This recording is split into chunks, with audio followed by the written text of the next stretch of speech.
പീത പതാകയേന്തിയ ഗുരുദേവ ഭക്തരുടെയും അകമ്പടിയോടുകൂടി പടിഞ്ഞാറ്റുംചേരി ശ്രീനാരായണ ഗുരുക്ഷേത്രത്തിൽ നിന്നും ആരംഭിച്ച് കാവുങ്കൽ, മണക്കാട്ടുപടി, കണിയാമ്പാറ, പഴമ്പള്ളി, മാകാട്ടിൽ കവല വഴി ഘോഷയാത്ര തിരികെ ഗുരുദേവ ക്ഷേത്ര സന്നിധിയിൽ എത്തിച്ചേരുന്നതാണ്.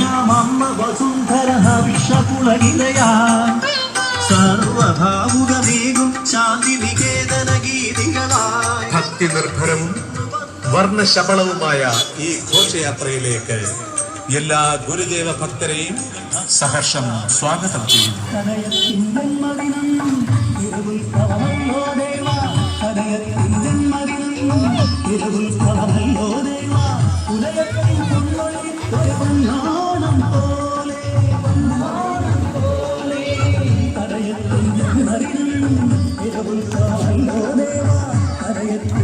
നൂറ്റാണ്ടുകളായി നിലനിന്നിരുന്ന ഉച്ചനീചത്വങ്ങൾക്കും അന്ധവിശ്വാസങ്ങൾക്കും മറ്റ് സാമൂഹ്യ തിന്മകൾക്കുമെതിരെ സത്യത്തിലും അഹിംസയിലും ആത്മീയതയിലും അടിയുറച്ച് അക്ഷരങ്ങളുടെയും അറിവിന്റെയും പടവാളേന്തി നിരന്തരം പോരാടി ഈ നാടിനെ സാമൂഹ്യ നവോത്ഥാനത്തിലേക്ക് കൈപിടിച്ചുയർത്തിയ സാംസ്കാരിക തേജസ് ശ്രീനാരായണ ഗുരുദേവൻ.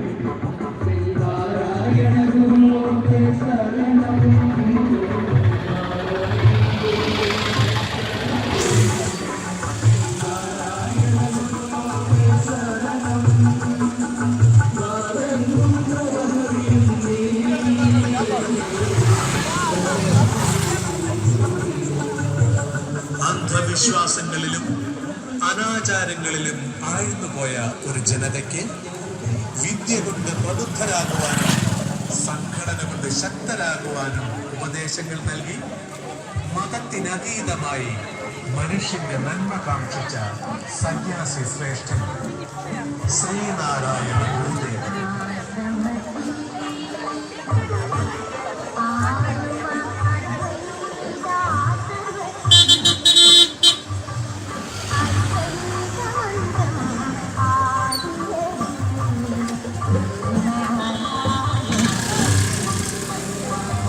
തത്വചിന്തകൻ, കേരള നവോത്ഥാന ചരിത്രത്തിലെ സാമൂഹ്യ പരിഷ്കർത്താവ്, വാഗ്മി, മികച്ച സംഘാടകൻ, കവി എന്നീ നിലകളിലെല്ലാം അദ്വിതീയനായി മനുഷ്യസ്നേഹം മുഖമാക്കിയ ശ്രീനാരായണ ഗുരുദേവന്റെ ജയന്തി ദിനാഘോഷത്തിലേക്ക് എല്ലാ സജ്ജനങ്ങളെയും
ന്യൂസ് ഡെസ്ക് തിരുവല്ല മീഡിയ.